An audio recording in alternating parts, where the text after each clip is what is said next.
Oke, mulai memasuki ke hari keempat bulan Desember dan sepertinya kita masih tetap dalam cengkrama ekspektasi pemangkasan suku bunga dari Fed.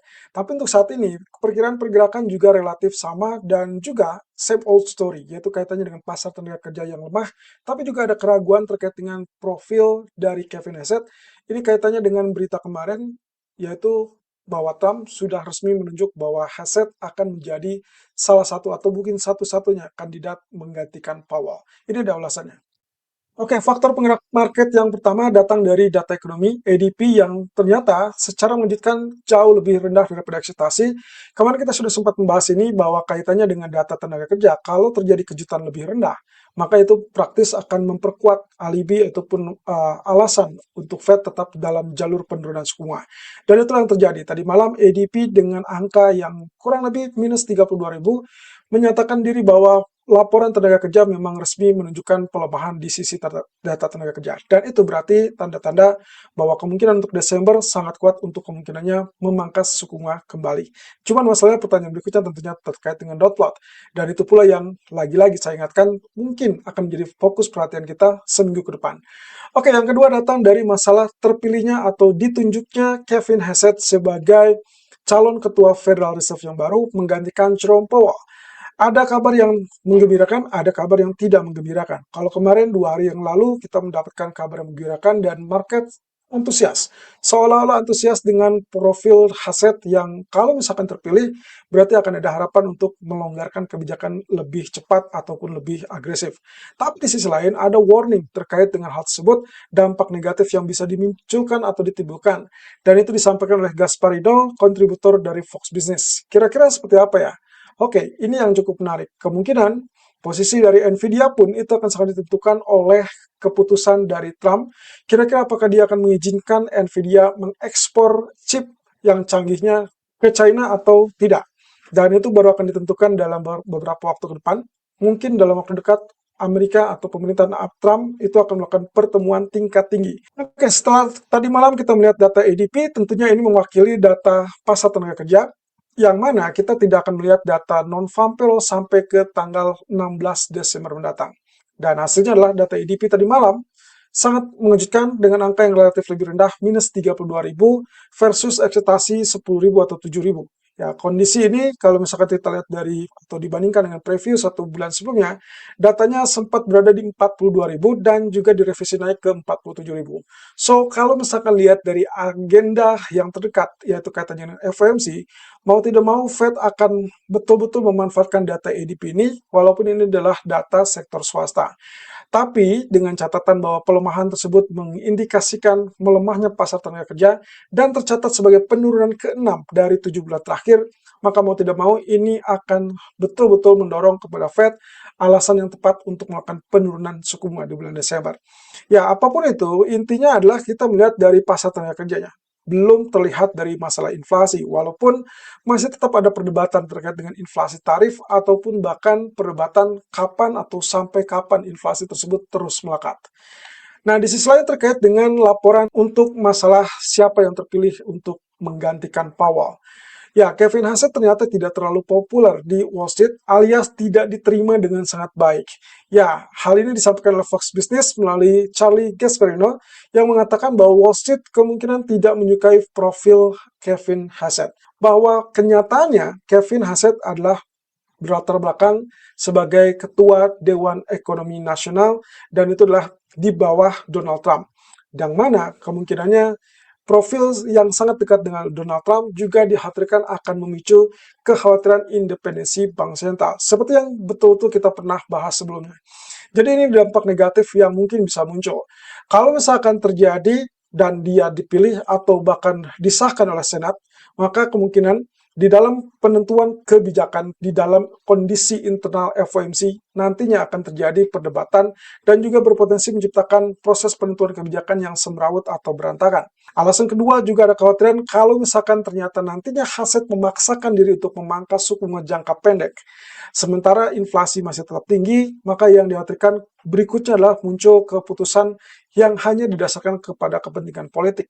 Jadi independensi ataupun integritas dari bank sentral lagi-lagi akan terancam. Dan saya rasa ini pula yang sudah diingatkan beberapa waktu yang lalu, kalau memang ternyata ada indikasi bank sentral digoyang ataupun bahkan diganggu oleh kepentingan politik. Ya kita akan lihat seperti apa. Apakah mungkin Donald Trump akan memutuskan perubahannya? Karena kita masih punya waktu sekitar beberapa minggu ke depan. Jadi sampai Januari, ya otomatis Kevin Hassett sebagai calon tunggal mungkin ya. Kalau lihat dari profilnya dan juga dari konteks voting yang mungkin sampai saat ini muncul, ternyata angkanya berada di 67% dukungan untuk Kevin Hassett. Ya mau tidak mau terkait dengan suka atau tidak suka, mungkin ini adalah pilihan Trump. Dan kita baru akan tahu sampai ke bulan Januari, karena bisa saja tiba-tiba terjadi perubahan yang sangat drastis. Yang jelas, para pelaku Wall Street memperingatkan kalau misalkan ternyata ini yang diwujudkan oleh Trump, atau dengan kata lain Kevin Hassett akan menduduki sebagai ketua Federal Reserve terbaru, maka yang dikhawatirkan adalah imbal hasil obligasi treasury jangka panjang itu akan berpotensi mengalami kenaikan. Ya, terutama kalau kita lihat dari US Treasury Yield 10 tahun, kalau itu naik berarti ya otomatis yang terlihat adalah suku bunga hipotek ataupun perumahan ataupun bahkan kredit konsumen kecenderungannya akan mengalami kenaikan. Dan itu berarti alarm yang berbahaya untuk ekonomi Amerika. Oke, kemudian terkait dengan izin ekspor dari Nvidia. Ini mungkin sudah menjadi rahasia umum bahwasanya Trump tidak mau China mengutip ataupun bahkan mengcopy paste terkait dengan teknologi canggih yang dimiliki Nvidia. Ya, kita sudah bukan rahasia lagi bahwa Amerika akan sensitif dengan apapun yang berhubungan dengan China.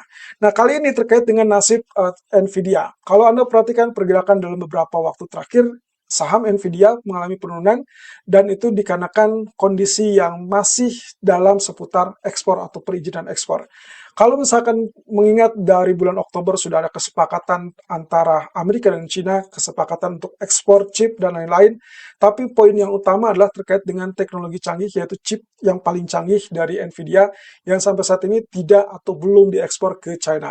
Dan itu pula yang sempat dikeluhkan oleh Xi Jinping, dan akhirnya dalam beberapa waktu ke depan mungkin kita akan dapatkan jawabannya. Presiden Trump atau pemerintahan Trump saat ini sedang merencanakan untuk adanya pertemuan tingkat tinggi untuk menentukan apakah Nvidia resmi menyandang izin ekspor untuk mengekspor barang tersebut ke China apa tidak.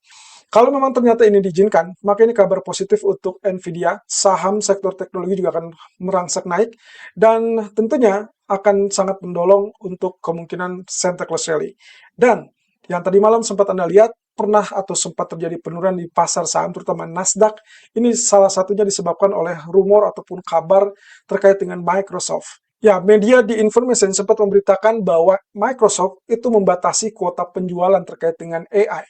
Tapi ternyata hal tersebut dibantah oleh Microsoft dan akhirnya penurunan itu kemudian berbalik dengan kenaikan. Sementara itu terkait dengan proyeksi suku bunga Fed, JP Morgan memprediksi bahwa pemangkasan masih tetap akan terjadi dalam waktu dekat di bulan Desember dan juga Januari. Hanya saja, perhitungan dari JP Morgan ini kaitannya dengan pasar tenaga kerja yang tercatat tadi malam dengan laporan ADP yang angkanya turun drastis minus 32.000. Tapi di sisi lain JP Morgan juga memperingatkan bahwa kondisi inflasi sebaliknya justru agak sulit untuk diharapkan dia mengalami penurunan lebih cepat. Dan itu pula yang menyebabkan JP Morgan memandang bahwa kemungkinan berapa besar atau berapa kali pemangkasan suku bunga di tahun depan itu akan sangat bergantung pada kondisi inflasi. Artinya, kalaupun dia ragu bahwa inflasi ini akan turun dengan cepat, bukan berarti Fed tidak akan memangkas. Hanya saja berapa kali atau berapa besar pemangkasan, ini akan sangat ditentukan seberapa cepat dari penurunan inflasi tersebut. Sementara itu data ekonomi untuk hari ini, kita akan melihat data dari Amerika, yaitu kaitannya dengan pasar tenaga kerja kembali, dan itulah klaim pengangguran mingguan. Tolong perhatikan initial jobless claim, angkanya sampai saat ini adalah berada di 220.000, naik dari 216.000 minggu sebelumnya. Oke, kalau lihat dari 2 minggu ke belakang, sebetulnya angkanya relatif stabil dan tetap naik dan turun yang cukup berimbang. Jadi saya agak sangsi kalau misalkan kita akan dapatkan kejutan ke atas, tapi mungkin saja akan muncul di atas 230.000 dan itu akan membuat emas kembali naik, termasuk juga indeks saham karena dorongan dari ekspektasi penurunan suku bunga semakin kuat. Tapi sebaliknya kalau datanya relatif turun, maka dikatakan bahwa klaim pengangguran relatif berkurang, anggap saja misalkan dia turun di bawah 210.000. Dan itu akan membuat emas ataupun bahkan indeks saham ada potensi untuk mengalami penurunan kembali di malam hari. So, hati-hati dengan data-data tersebut karena saat ini sangat sensitif untuk mencari dukungan untuk masalah kebijakan suku bunga Fed.